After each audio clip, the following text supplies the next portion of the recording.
Nanawagan sa Senator Sherwin Gatchalian sa mga LGU na mas palakasin pa ang mga nutrition-related services sa mga komunidad at paaralan upang higit na malabanan ang child malnutrition. Kung ano-ano yan, alamin sa report ni Ivan Clemente. Ivan. Nais nang tutukan ni Senator Sherwin Gatchalian ang pagpapatatag ng nutrisyon ng mga bata sa mga barangay. Sa pagdiriwang raw kasi ng Nutrition Month, mainam raw na mas paigtingin pa ang mga feeding programs, paghusayin pa ang pag-access sa mga serbisyong pangkalusugan at mag-invest pa umano sa mga livelihood programs na makatutulong sa mga pamilya. Aniya ang paglaban sa malnutrisyon ay pagtataguid rin umano sa edukasyon. Kadalasan raw kasi sa mga kabataang nahihirapan sa mga aralin ay dulot ng malnutrisyon.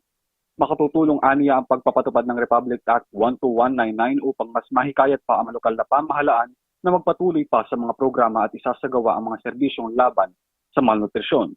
Ang Republic Act 12199 o ang Child Care Development Act ay batas na naglalayong pangalagaan ang kalusugan at edukasyon ng mga kabataan. Evan Clemente, Newslight.